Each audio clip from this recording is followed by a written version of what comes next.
না তোমরা ভুলে গেছো বীর শহীদের নাম, তোমরা ভুলে গেছো বীর শহীদের নাম।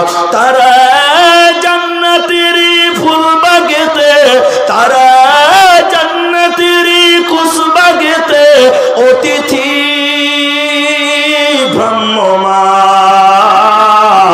রাহেলিল্লাহ করছে তারা জীবন কোরবান, রাহেলিল্লাহ করছে তারা জীবন কোরবান। তোমরা ভুলে গেছো বীর শহীদের নাম।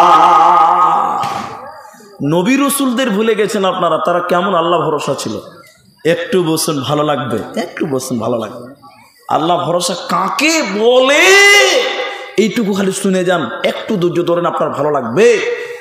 আমাদের নবী মুহাম্মদ সাল্লাল্লাহু আলাইহি ওয়াসাল্লাম, বলুন সাল্লাল্লাহু আলাইহি ওয়াসাল্লাম, তিনি একদিন রাত্রেবেলা আল্লাহর আদেশে হিজরত করতে বাড়াচ্ছেন। আমি ঘটনা ছোট করে বলছি, লম্বা করবো না।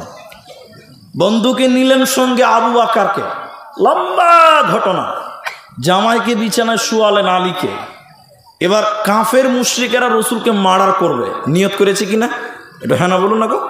জি, আল্লাহ রসুল বেরিয়ে যাচ্ছে, সকাল হয়ে গেল, কাফের মুশরিকরা জেনে গেল যে রসুল আর হুজরাতে নাই, বাড়িতে না।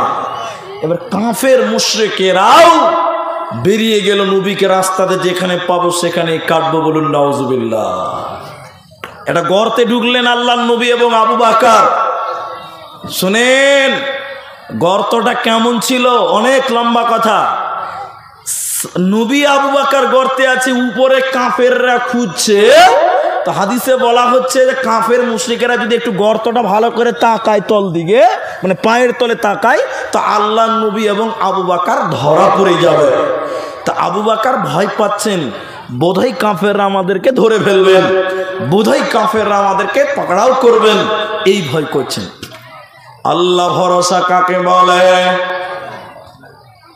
আল্লাহ নবী আবু বকরের দিকে তাকিয়ে বললেন, সিদ্দিক আবু বকর, তুমি ভয় পাচ্ছ? তুমি কি মনে করছো এই গর্তে তুমি আর আমি আমরা দুজন আছি?